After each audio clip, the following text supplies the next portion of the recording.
Good afternoon, everyone. China has just completed the Maritime Silk Road, a 100-year lease for a port in Sri Lanka, an entire island traded for fish products with zero duty to sell to China. So long and thanks for all the fish. You'll understand what's happening once you see where China is beginning to lose crops already in the red circles. They understand sunspot cycles. And guess what? They need icebreakers in July to keep the ports open to deliver natural gas out of Russia. And which type of sprouts and microgreens would you like to grow? Red amaranth, green peas, or sunflowers? The Adapt 2030 link for trueleafmarket.com, as well as the links to tonight's videos and images, all in the description box below.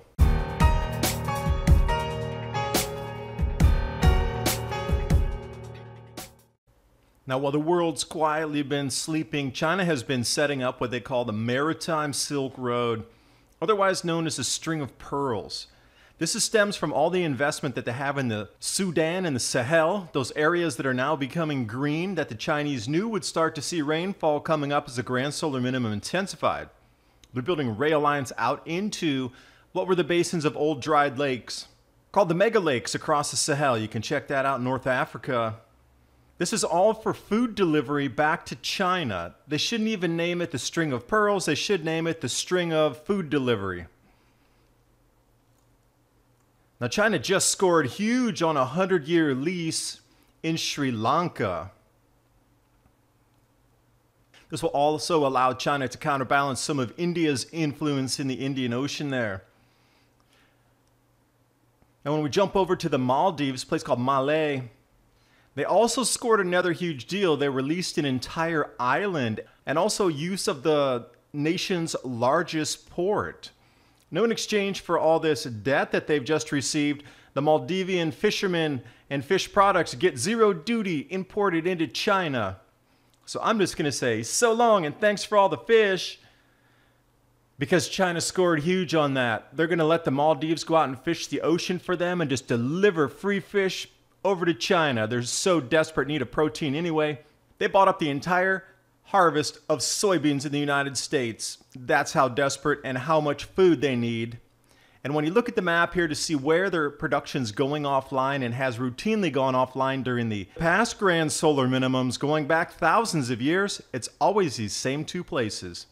Even further south in Jiangxi, they couldn't grow oranges in the Maunder minimum, but hey, that's way down around 25 degrees north latitude. Let's stay up in Heilongjiang, where they're experiencing the massive drought along with North Korea. Crops, bye-bye. The Chinese are smart.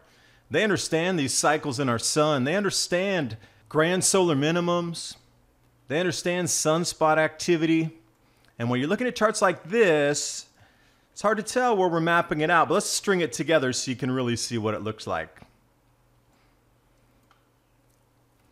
Now, if you didn't notice there, that peak red right in the middle sandwiches with right where we are at the year 2018. Looks like we're going for a steep drop off, but I believe we're going to go much, much deeper. And many others also believe that this is a heavier, more powerful cycle that brings us back into the multi-millennia, literally thousands of years of intensity cycle coming up. So when you look at this string of pearls, you're going to get a way different analysis of it if you understand it's not just for energy, it's for food, for China. The world is going to be their food producer. They're just going to deliver it back home.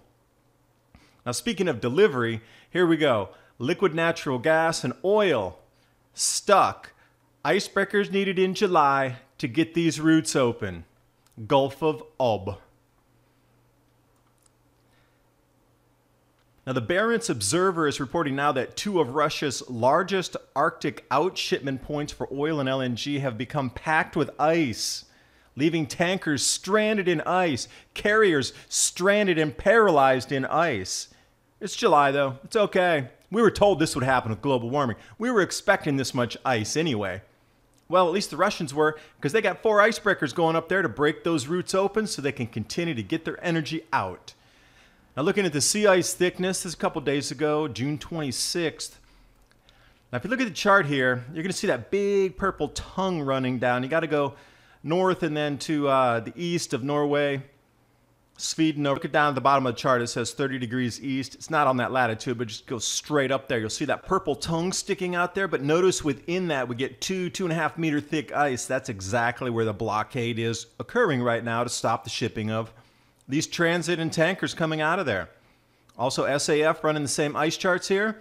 You'll see the same exact areas and the same exact thing. We got 2 data points from 2 different agencies showing the ice coverage, and now we have on-the-ground reports that there's too much ice for these vessels to get out. It's July. Sorry, Al. The report from the ice has icebreakers working overtime to clear all of your global warming that you promised and all that snow that you said our children would never see again. Thanks for watching. Hope you got something out of the video. Weekly podcast is up and running. Mini Ice Age Conversations, iTunes, Stitcher Radio, SoundCloud, 3 times a week, starting right now.